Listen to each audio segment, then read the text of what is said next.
Tonight, we're not just covering a story, we're witnessing history. The shadow war between Israel and Iran has exploded into open conflict. For decades, Iran used proxies like Hezbollah and the Houthis. But this time, Tehran struck directly at Israel, crossing a red line. The world watched as missiles and drones lit up the skies over Israel, a direct, unprecedented attack. Why now? Iran's leaders, emboldened or desperate, wanted to shatter Israel's sense of security and send a message to the West. Years of covert operations and nuclear ambitions have led to this moment.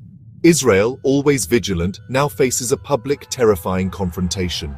The gloves are off. This is no longer a shadow war. It's a global crisis demanding attention.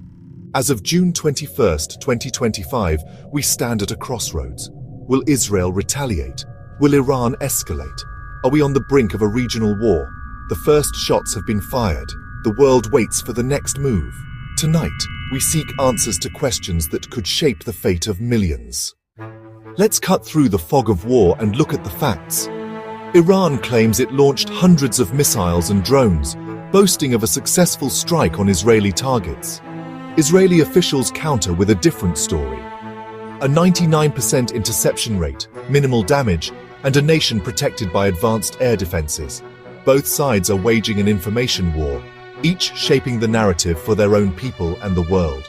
Prime Minister Netanyahu warns that Iran's arsenal remains vast and the threat is far from over. The truth likely lies somewhere in between.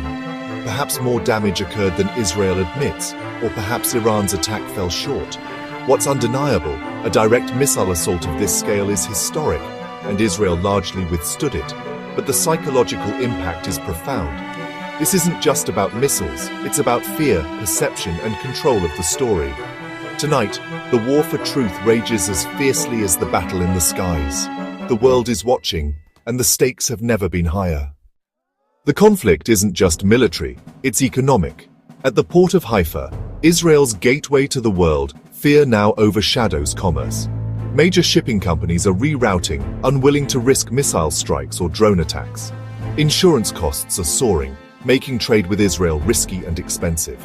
This is economic warfare by fear, not by blockade. Iran knows it can't win militarily, so it aims to isolate Israel economically, shaking global confidence in Israel's security. The psychological impact is immense. If missiles can reach Israel's ports, what's next? Chemical plants? Power stations? The empty docks at Haifa are a silent testament to this new front. Israel must now fight not just for territory, but for its economic survival. The world is watching to see if Israel can reassure partners and keep its economy afloat. The battle for Haifa is a test of resilience, military and economic. Beyond strategy and economics, there's a human cost. 9 million Israelis now live with the constant sound of sirens and the fear of missiles overhead. Official reports downplay the damage, but rumors and social media tell a different story of deeper destruction and greater casualties. In this digital age, fear spreads faster than facts. The government's message of calm is drowned out by anxiety online. This is psychological warfare. Iran aims to break Israeli morale, not just its defenses. Every sleepless night, every closed school is a victory for Tehran's strategy of fear. Israelis wait uncertain, vulnerable, and bracing for what comes next. Resilience remains, but for the first time in years, vulnerability is palpable. The world must understand the immense psychological pressure on Israel's people tonight. This isn't just a regional conflict, it's a global shift. Vladimir Putin has openly aligned Russia with Iran, declaring they face the same enemies. This is more than rhetoric. It's the formalization of a new axis challenging the post-Cold War order. Russian-Iranian cooperation is deepening. Iranian drones in Ukraine, Russian tech for Iran.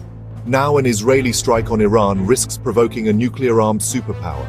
Putin exploits Middle East chaos to distract the West from Ukraine, forcing the US to fight on multiple fronts. A new bloc is forming. Russia, Iran, China, North Korea, united against Western influence. The battle lines are global, not just regional. Putin's message, the West is divided, we are united, the future of the world order is at stake. All eyes turn to Washington. The US stands by Israel, even joining in missile defense, but it's urging restraint, desperate to avoid a wider war. The Biden administration faces a dilemma: support Israel fully or risk escalation that could spiral out of control. Too much restraint could embolden Iran. Too little could drag America into another Middle East war. Sanctions, diplomacy, and military posturing are all on the table. But will it be enough? The credibility of American deterrence is on the line. The next move could pull the region back from the brink or push it over. The world is watching America's every step. Strip away the politics and strategy. What do ordinary people want? Israelis want safety, normalcy, and peace. Iranians want opportunity, freedom, and an end to endless conflict. This war is driven by regimes, not by people. Ordinary citizens are the ones who suffer most. Their shared humanity is lost in the noise of war.